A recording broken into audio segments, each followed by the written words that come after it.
ઓમ ગણેશ હર હર મહાદેવ।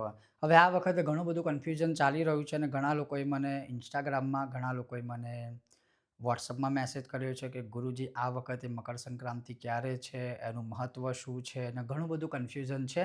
તો આજે આપણે એ વિષય ઉપર સત્સંગ કરીશું। જો તમને આજનો સત્સંગ વિશે વિડીયો પસંદ આવે તો લાઇક કરજો, શેર કરજો અને ચેનલ પર નવા હોય તો સબસ્ક્રાઈબ કરજો। તો સૌથી પહેલાં આપ સૌને મારા તરફથી ઉત્તરાયણ અર્થાત મકર સંક્રાંતિની ખૂબ ખૂબ શુભેચ્છાઓ। તો ચાલો સત્સંગ શરૂ કરીએ। હવે સૌથી પહેલો પ્રશ્ન એ છે કે આ વખતે મકર સંક્રાંતિ ક્યારે છે? 14 તારીખે છે, 15 તારીખે છે કે 13 તારીખે છે? તો આપણા દેશની વાત કરીએ દેશકાલ અનુસાર તો આ વખતે મકર સંક્રાંતિ એટલે કે ઉત્તરાયણ છે એ 14 જાન્યુઆરીએ જ મનાવવાની રહેશે। કેમ?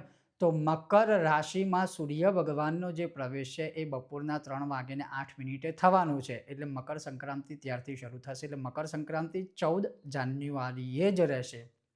પછી દેશકાલ અનુસાર કે પંચાંગ અનુસાર તમે જ્યાં છો ત્યાં આચરણ કરી શકો છો। બીજા નંબરમાં જે સૌથી મહત્ત્વના યોગો આ વખતે બની રહ્યા છે, ખૂબ સરસ મજાના યોગો છે અને એ યોગો કયા છે? તો આ 14 જાન્યુઆરી મકર સંક્રાંતિએ એક ષટતિલા એકાદશી છે એટલે કે 11 છે। બીજા નંબરમાં આપણે જોઈએ તો મકર સંક્રાંતિ તો છે જ। ત્રીજા નંબરમાં જોઈએ તો આ દિવસે ધનારક પૂરો થઈ જશે એટલે ધનુર્માસ સમાપ્ત થશે। સૂર્ય ઉદયથી અમૃત સિદ્ધિ યોગ છે, રાજયોગ છે, મહાપુણ્યકાળ છે જે મહાપુણ્ય આપનાર છે અને તૈલ સંક્રાંતિ છે એટલે તલનું તેલ માલિશ કરીને પછી આપણે સ્નાન કરીએ તો ઉત્તમ ફળની પ્રાપ્તિ થાય એટલે કે એને તૈલ સંક્રાંતિ કહેવામાં આવે છે। હવે આપણે આ દિવસે શું શું કરવું જોઈએ?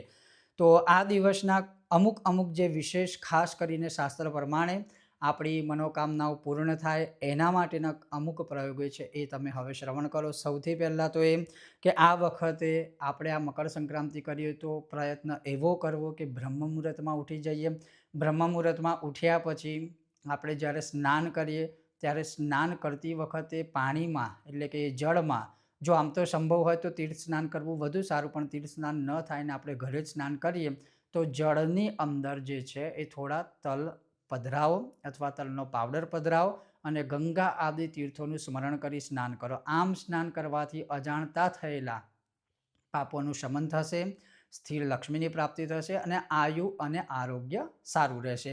એ થઈ જાય પછી પોતાનું નિત્ય કર્મ પૂજાપાઠ શરૂ કરીએ એ પહેલાં લગભગ સૂર્ય ઉદયની આસપાસ ભગવાન સૂર્યને અર્ઘ્ય આપો, જે આપણે ડેલી આપતા હોય એ જ પ્રકારે અર્ઘ્ય આપો અને અર્ઘ્ય આપી દીધા પછી બને તો ભગવાન સૂર્યની સામે જ એમની દિશા એટલે કે પૂર્વ દિશામાં મુખ રાખી અને પછી આપણે જે છે એ આદિત્ય હૃદય સ્તોત્રના 3 પાઠ કરવા। એમ ન થાય તો ઘરમાં જ મંદિર સામે બેસી તલના તેલનો દીવો કરી અને 3 પાઠ આદિત્ય હૃદય સ્તોત્રના આપણે કરવા જોઈએ।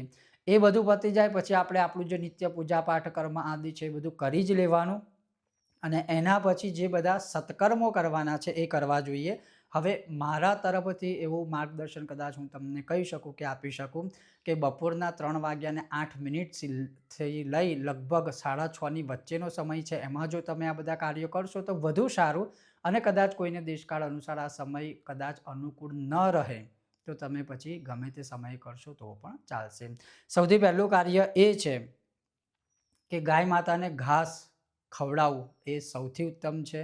બીજા નંબરનું કાર્ય એ છે કે ગાય માતાને રોટલી કે ભાખરી બનાવી એની ઉપર ઘી અને ગોળ ભેગા કરી આમ હાથમાં લઈને પોતાના હાથે ગાય માતા આમ જીભ ચાટે આપણી હથેળી ઉપર એ રીતે ખવડાવો, પુનર્જન્મ થયો હોય એવું પુણ્ય પ્રાપ્ત થશે।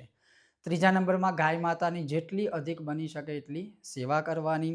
એના પછી ગરીબોને અન્નદાન કરવું, યથાશક્તિ તમારા ગોર બાપાને અન્નદાન કરવું યથાશક્તિ અને ગરીબોને ખાસ કરીને વસ્ત્રદાન, ને વસ્ત્રદાનમાં પણ શિયાળો ચાલે છે એટલે કામળો એટલે કે કંબલ અથવા તો આજની આધુનિક ભાષામાં સ્વેટર કે એવું દાન કરીએ તો પણ ચાલી શકે છે। પછી કદાચ કોઈ દાન ન લે તો તમે અન્નદાન એ છે કોઈ મંદિરમાં પણ કરી શકો છો અથવા અન્ન ક્ષેત્રમાં પણ કરી શકો છો। એના પછી હવે આમ તો સવારે જો તમે ચાહો તો આ બધા ક્રિયાઓ કરી શકો જે હું તમને આગળ બતાવીશ ને જે રીતે મેં તમને કહ્યું કે મારું સજેશન છે કે બપોર 3:08થી લગભગ 6:30ની વચ્ચે શું તો શ્રી વિષ્ણુ સહસ્ત્રના પાઠ જેટલા બની શકે એટલા કરો, કારણ કે એકાદશી અને સંક્રાંતિનો સંયોગ છે। વિષ્ણુ સહસ્ત્રના પાઠની સાથે અથવા પાઠ ન કરો તો સત્યનારાયણ વ્રત આ દિવસે કરશો તો એવું હું મારા તરફથી કહું છું કે તમને આખા વર્ષમાં કથાઓ કરવાથી જે ફળ મળે એ તમને આ દિવસે કરવાથી પ્રાપ્ત થઈ શકે. કેમ? તો સત્યનારાયણ કથાના અધ્યાય નંબર 4 અને છેલ્લા 3 થી 4 શ્લોકોમાં છે કે કૃતવાન પૌર્ણમાસ્યામ ચ સંક્રાંતો કૃતવાન સત્ય પૂજનમ. જે મનુષ્ય સંક્રાંતિના દિવસે સત્યનારાયણની વ્રત કથા પૂજા કરે છે એને બધું જ પ્રાપ્ત થાય. એટલે આ સંક્રાંતિ તો અધિક મોટી છે ને એમાં એકાદશીનો સંયોગ છે એટલે હરિ ઉપાસના માટે, નારાયણની ઉપાસના માટે વિશેષ તમે આ પણ કરી શકો છો. એના સિવાય તમારા ગુરુ દ્વારા તમને જો કોઈ મંત્ર આપવામાં આવ્યો હોય કે સ્તોત્ર આપવામાં આવ્યો હોય, જેટલા બની શકે એટલા તમે તમારા ગુરુ દ્વારા આપેલા જે કોઈ પણ મંત્ર, સ્તોત્ર, પાઠ આદિ છે એનું સ્મરણ કરો, એના પાઠ કરો, તમને અમોઘ કૃપાઓ પ્રાપ્ત થશે. અને એના સિવાય જેવી જેની કામના હોય એ કામના અનુસાર જો તમે બધા કાર્યો કરશો, પાઠ આદિ જેમ કે શ્રી સૂક્તમનો પાઠ થઈ ગયો, પછી વિદ્યાર્થી હોય તો વિદ્યા પ્રાપ્તિ માટેનું થઈ ગયું, સંકટ વિનાશ માટે છે કે ઋણ મુક્તિ માટે છે, તો યથાશક્તિ એ સ્તોત્ર મંત્રના જાપ કરો. આ સમયમાં કરેલું જે સ્તોત્ર મંત્ર જાપ આદિ કે દાન કર્મ કે સ્નાન કર્મ છે એ વિશેષ અક્ષય, જેનો ક્ષય ક્યારેય ન થાય એવું પુણ્ય આપનારું રહે છે, જે આ વખતે આ મકર સંક્રાંતિ 14 જાન્યુઆરીએ રહેશે. આપ સૌને એકવાર પુનઃ મકર સંક્રાંતિની મારા તરફથી ખૂબ સારી શુભેચ્છાઓ. ઓમ ગણેશ, હર હર મહાદેવ.